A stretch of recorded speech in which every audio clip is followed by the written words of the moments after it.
Hello student, मैं doctor Bharat Kumar और आप लोग पढ़ रहे हैं प्रैक्टिकल ज्योग्राफी।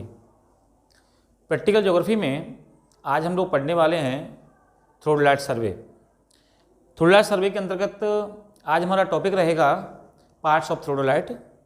ये जो आप थ्रोडलाइट देख रहे हैं इसमें कौन कौन से पार्ट्स होते हैं और उन प्रत्येक पार्ट्स का क्या फंक्शन इस थ्रोडलाइट में रहता है। तो ये जो थ्रोडलाइट होती है इसके अंतर्गत करीबन 30 या 40 के लगभग पार्ट्स रहते हैं, इनके अलग अलग पार्ट्स रहते हैं। तो ये पार्ट्स ऑफ थ्रोडलाइट में यहाँ आप लोग देखेंगे तो मैंने यहाँ पर सभी पार्ट्स के यहाँ पे नाम लिखे हुए हैं। तो मैं आप लोगों को एक एक पार्ट्स के बारे में बताऊँगा कि कौन सा पार्ट्स इसका कहाँ है और उसका क्या फंक्शन होता है। तो सबसे पहले हम लोग बात करेंगे यहाँ पे ट्रेपेट प्लेट के बारे में। ट्रेपेट प्लेट, इसको त्रिपाई प्लेट कहते हैं। ये आप देख रहे होंगे नीचे वाला इसका जो बेस है और इस जो नीचे वाले बेस से और ये यहाँ से लेकर के ये ऊपर वाला ये कहलाता है थ्रोडलाइट, और नीचे वाला एक प्रकार से कह सकते हैं स्टैंड है। ये स्टैंड है और इस स्टैंड के जो तीन जो अलग अलग आप पेयर देख रहे हैं या पैर देख रहे हैं, इनको ये जो प्लेट नीचे वाली प्लेट है ये इसको जो जॉइंट कर रही है इसे त्रिवेद प्लेट के नाम से जानते हैं, या इसको त्रिपोड प्लेट के नाम से भी इसको जानते हैं। ये जो त्रिपोड प्लेट होती है वो इन तीनों पैरों को जोड़ के रखती है। इसके बाद में अगली हमारा इसी में है ट्रेपेट प्लेट। अब ये जो ट्रेपेट प्लेट होती है, ये ट्रेपेट प्लेट ये आप नीचे वाला यहाँ से ये जो थ्रोडलाइट स्टार्ट हो रहा है आपका, ये नीचे वाली जो प्लेट है इस प्लेट को हम लोग ट्रेपेट प्लेट के नाम से भी जानते हैं। ये ट्रेपेट प्लेट होती है। इसके ऊपर आप लोग देखेंगे तो लेबलिंग स्क्रू, जो लेबलिंग स्क्रू होते हैं तो आप देख पाएंगे कि यहाँ पर ये 3 लेबलिंग स्क्रू लगे हुए हैं। इनका काम ये होता है कि जब हम फील्ड में जाते हैं और फील्ड में जाकर के अगर हमें कोई हॉरिजॉन्टल एंगल लेना होता है या हमें कोई वर्टिकल एंगल लेना होता है तो यहाँ पर हम लोग देखेंगे तो यहाँ पे एक स्प्लिट लेवल लगा रहता है या बबल ट्यूब लगी रहती है। इस बबल ट्यूब को एकदम स्ट्रेट या सीधा करने के लिए या लेबलिंग करने के लिए इन स्क्रू को प्रयोग में किया जाता है। ये जो स्क्रू होते हैं ये तीनों स्क्रूओं के माध्यम से हम लोग क्या करते हैं, इसका यूज करते हैं। तो ये जो लेबलिंग हेड होते हैं इनको, जैसे ये हमारा लेबलिंग है, तो जब हम इसको लेवल देखते हैं तो इन दोनों स्क्रू के बीच में पहले हमें यहाँ पर अपना स्पीड लाना पड़ता है। जब ये सेंटर में आ जाता है तो फिर यहाँ से फिर ये पीछे की ये 2 हैं इनके बीच में यहाँ की हमें लेवलिंग करनी पड़ती है, और यहाँ भी जब सेट हो जाता है तो ऐसे हमें यहाँ पे इन दोनों के बीच में इसकी लेवलिंग करनी पड़ती है। तो इनको लेबलिंग स्क्रू कहा जाता है और लेबलिंग इनके माध्यम से हम करते हैं। अगर ज़्यादा लेबलिंग में अंतर आ रहा है तो पहले हम इन पैरों को खिसका करके सही करते हैं, लेकिन अब थोड़ी बहुत माइनर अंतर होता है तो लेबलिंग स्क्रू के द्वारा हम लोग इसको सही कर लेते हैं। इसी में हम लोग बात करेंगे तो यहाँ पे आगे है लोअर हॉरिजॉन्टल प्लेट और एक होती है अपर हॉरिजॉन्टल प्लेट। तो यहाँ पर आप देखेंगे ये 2 प्लेटें हैं। ये जो क्षैतिज दूरी हम जब लोग लेते हैं या जब हम हॉरिजॉन्टल जब कोई एंगल लेते हैं तो हॉरिजॉन्टल एंगल लेने के लिए यहाँ पर एक स्केल लगा रहता है और इसमें 2 स्केल रहते हैं।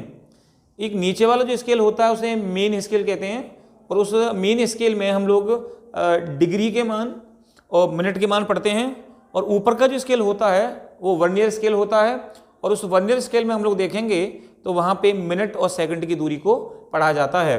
तो यहाँ पर दोनों प्लेट लगी रहती हैं। तो एक तो होती है लोअर हॉरिजॉन्टल प्लेट जो कि मेन प्लेट नीचे वाली रहती है इसमें, और एक होती है अपर हॉरिजॉन्टल प्लेट जो कि इसके ऊपर लगी रहती है। तो जो लोअर हॉरिजॉन्टल प्लेट होती है उसको मेन प्लेट कहा जाता है, जबकि इसके ऊपर वाली जो प्लेट होती है उस प्लेट को हम लोग वर्नियर प्लेट के नाम से भी जानते हैं। और यहीं पर आप लोग देखेंगे तो यहाँ पर 2 इस प्रकार से स्लैट्स कटी रहती हैं जिससे हम लोग नंबर की रीडिंग को पढ़ पाते हैं, और इन नंबर की रीडिंग को पढ़ने के लिए यहाँ पर 2 लेंस दिए गए हैं जिनको मैग्नीफाइंग लेंस के नाम से जानते हैं। ये मैग्नीफाइंग लेंस होते हैं और मैग्नीफाइंग लेंस के माध्यम से हम लोग रीडिंग को ले पाते हैं, क्योंकि जब आप ऐसे देखोगे तो इसमें से रीडिंग में काफ़ी छोटे अक्षर होते हैं जो हमें नहीं दिख पाते हैं, लेकिन लेंस की सहायता से हम इनको आसानी से पढ़ पाते हैं। तो ये जो मैग्नीफाइंग जो लेंस होते हैं इनकी सहायता से हम लोग इसकी रीडिंग को पढ़ लेते हैं। इसी में हम लोग बात करेंगे तो लोअर हमारी प्लेट हो गई मेन और हॉरिजॉन्टल हो गई, जो कि आपके वर्नियर स्केल है। इसी में है body tangent screw. Body tangent screw जो होते हैं वो लोअर प्लेट और अपर प्लेट दोनों के अलग अलग स्क्रू होते हैं। तो नीचे की जो लोअर प्लेट होती है, मेन जो प्लेट होती है, इसको कहा जाता है लोअर टेंजेंट स्क्रू। अगर आप इसको अगर टाइट कर देते हैं तो ये जो प्लेट होती है नीचे वाली वो घूमती नहीं है, और जब आप इसको लूज कर देते हैं तो नीचे वाली प्लेट भी घूमने लग जाती है। तो ये जो नीचे होता है इसको हम लोग निचले के लिए बॉडी टेंजेंट स्क्रू के नाम से जानते हैं, जो कि यहाँ पे लोअर प्लेट को ये क्या करता है, मूव होने से रोकता है, या हम इसको जब टाइट कर देते हैं तो ये मूव नहीं होती है। इसी में हम लोग देखेंगे तो एक वर्नियर क्लैंप भी लगी रहती है। वर्नियर क्लैंप जो होती है वो ऊपर वाला जो वर्नियर स्केल दिया गया है इसको मूव करने से रोकने के लिए हम इसका प्रयोग करते हैं। तो ये अपर कहलाती है, और ये जो नीचे वाली है ये लोअर, इधर वाली ये लोअर स्क्रू के नाम से जानते हैं। तो ये लोअर स्क्रू हो गया, ये आपका हो गया अपर स्क्रू। अपर स्क्रू जो कि आपके ऊपर की जो वर्नियर स्केल होता है उसको मूव ना हो, इसके लिए हम लोग इसका प्रयोग करते हैं। जब हम लोग इसको कस देते हैं तो ऊपर की प्लेट मूव नहीं करती है, इसको लूज करने पर ये प्लेट मूव करने लगती है। एक नीचे वाला लोअर टेंजेंट स्क्रू होता है जो कि आपकी मेन जो स्केल होता है उसको मूव नहीं होने देती है। इसी में हम लोग बात करेंगे आगे। तो अगला इसी में दिया गया है, एक दिया गया है वर्नियर टेंजेंट स्क्रू। जो वर्नियर टेंजेंट स्क्रू है, जब हम लोग किसी कोई प्लेस है या कोई हमारा कोई ऑब्जेक्टिव दिया गया है और उससे हमें अगर फोकस करना है और हमें उसकी रीडिंग लेनी है हॉरिजॉन्टल में, तो हमें धीमे धीमे इसको घुमाने के लिए हम लोग प्रयोग करते हैं। तो ये जो आप देख पा रहे होंगे ये वाला, जब आप इसको धीमे धीमे घुमाते हैं तो ये मूवमेंट धीमे धीमे इसमें रीडिंग आती है, या हम कह सकते हैं धीमे धीमे ये घूमता है या मूवमेंट करता है। तो ये हम इसका जब प्रयोग करते हैं जब हमें एकदम अपना फोकस या बाईसेट करना होता है और वो एकदम सही नहीं आता है, तो हम स्लोली इसको घुमाते जाते हैं और वो अपने जो आपका पॉइंट होता है वो सेट होता चला जाता है। तो इस प्रकार से हम इसको वर्नियर टेंजेंट स्क्रू के नाम से जानते हैं। ये वर्नियर टेंजेंट स्क्रू होता है वो ये वाला होता है अपर टेंजेंट स्क्रू के नीचे, ये वर्नियर टेंजेंट स्क्रू है जो इसको धीरे धीरे स्लोली इसको मूव कराता है, जिससे हम लोग आसानी से अपने किसी भी ऑब्जेक्टिव को हम टारगेट कर सकते हैं। इसी में और आगे देखेंगे तो इसी में अगला दिया गया है वो है स्पिरिट लेवल। स्पिरिट जो लेवल है,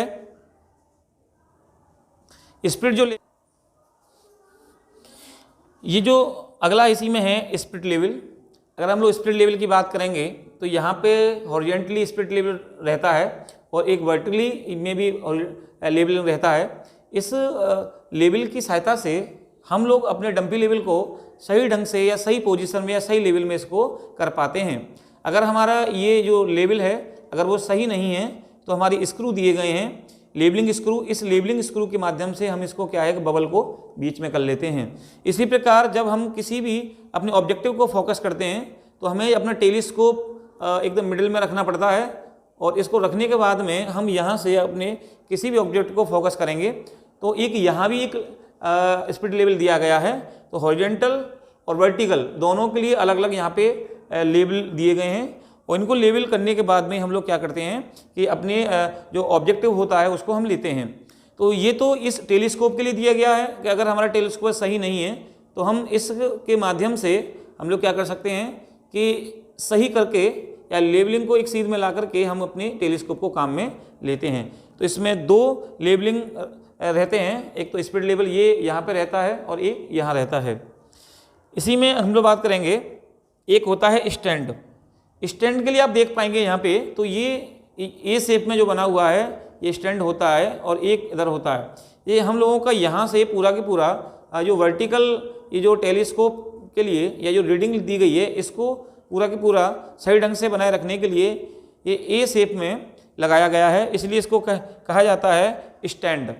ये स्टैंड है जो कि हम लोगों की जो वर्टिकल जो हमारे ऑब्जेक्टिव होते हैं उनको फोकस करने के लिए यहाँ पे स्केल दिया गया है।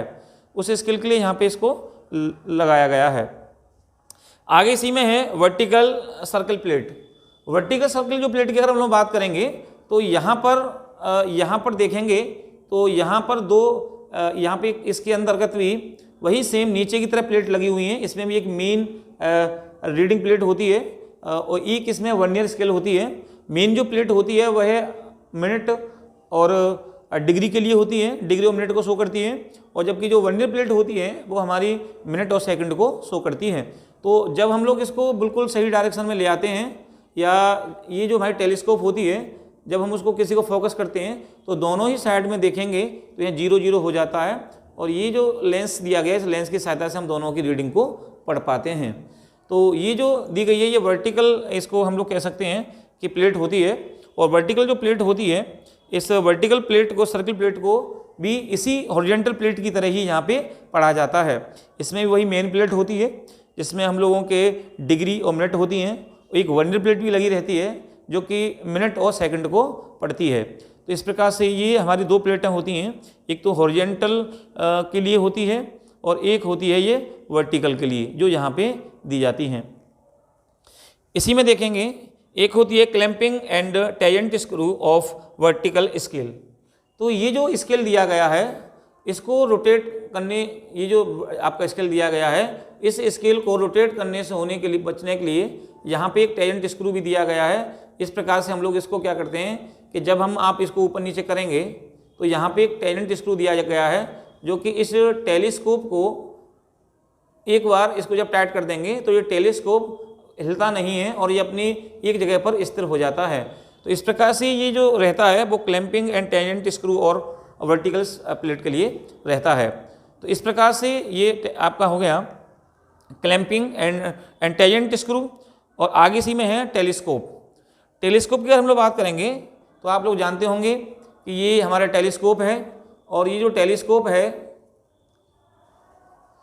टेलीस्कोप अगर आप लोग देखेंगे तो ये टेलीस्कोप है, और टेलीस्कोप में वही आप लोग जानते होंगे कि आगे वाला जो लेंस इसका टेलीस्कोप का जो पार्ट रहता है इसको ऑब्जेक्टिव पीस के नाम से जानते हैं और इसको आई पीस कहते हैं।